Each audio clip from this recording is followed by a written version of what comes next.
बाजत आवेला बाजत आवेला शिव गुरु के डमरुआ बाजत आवेला शिव गुरु के डमरुआ बाजत आवेला कहाँ में जटा शोभे कहाँ गंगा धारावा कहाँ हो शोभेला कहाँ हो शोभेला दूजिया के चनावा कहाँ हो शोभेला माथावा पर जटा शोभे ओहिमे गंगा धारावा लीलरा पर शोभेला माथावा पर जटा शोभे जटा में गंगा धारावा लीलरा पर शोभेला लीलरा पर शोभेला दूजिया के चनावा लीलरा पर शोभेला हो बाजत आवेला हो बाजत आवेला शिव गुरु के डमरुआ बाजत आवेला शिव गुरु के डमरुआ बाजत आवेला कहाँ में नगवा शोभे कहाँ उदरा सवा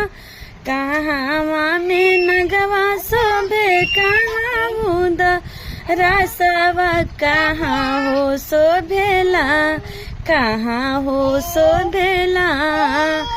मिर्ग छलवा कहाँ हो शोभेला गरवा में नगवा शोभे घेटिया में उदरा सवा गलवा में नगवा शोभे घेटिया में उदरा सवा अंग में शोभेला हो अंग में शोभेला शिव गुरु के मिर्ग छलवा अंग में शोभेला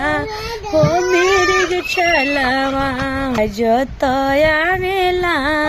हो बाजत आवेला हो शिव गुरु के डमरुआ बाजत आवेला शिव गुरु के डमरुआ बाजत आवेला कहाँ खरहुआ शोभे कहाँ डमरुआ अरे कहाँ डमरुआ कहाँ हो शोभेला कहाँ हो शोभेला अरे बसह बायलावा कहाँ हो शोभेला पैर में खरहुआ शोभे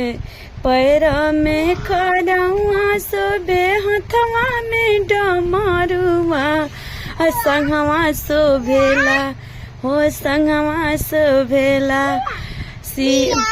हो बासाहा बैलावा हो संगवा शोभेला हो बासाहा बैलावा संगवा शोभे कहाँ बाजत आवेला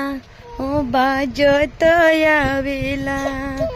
शिव गुरु के डमरुआ बाजत आवेला।